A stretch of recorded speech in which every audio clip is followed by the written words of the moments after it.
ফিলিস্তিনের মতো বিদ্যমান বাস্তবতা কেবল আরব কিংবা মুসলমানদের জন্যই উদ্বেগজনক নয়, বরং তা সমগ্র মানব জাতির জন্যই উদ্বেগের বিষয়।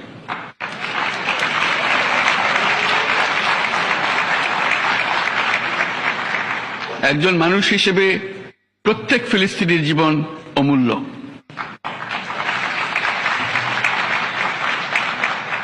ফিলিস্তিনের জনগণের বিরুদ্ধে যে মানবতা বিরোধী অপরাধ হচ্ছে তার জন্য সংশ্লিষ্ট সকলকে দায়বদ্ধ করতে হবে।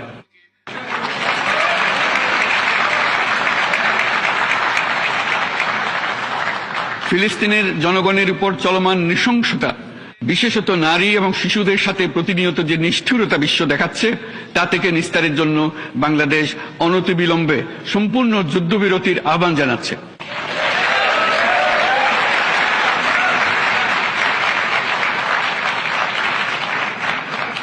দ্বিরাষ্ট্রভিত্তিক সমাধানেই মধ্যপ্রাচ্যে টেকসই শান্তি আনতে পারবে। তাই জাতিসংঘ সহ আন্তর্জাতিক সম্প্রদায়ের সকলকে এর বাস্তবায়নের জন্য এখনই উদ্যোগ নিতে আহ্বান জানাচ্ছি।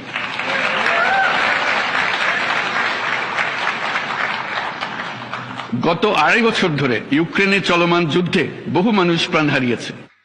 এই যুদ্ধের প্রভাব সর্বব্যাপী, এমনকি বাংলাদেশের অর্থনীতিতেও এর নেতিবাচক প্রভাব আমরা অনুভব করছি। আমরা তাই উভয় পক্ষকে সংলাপে বসে বিরোধ নিরসনের মাধ্যমে যুদ্ধের অবসান ঘটানোর আহ্বান জানাচ্ছি।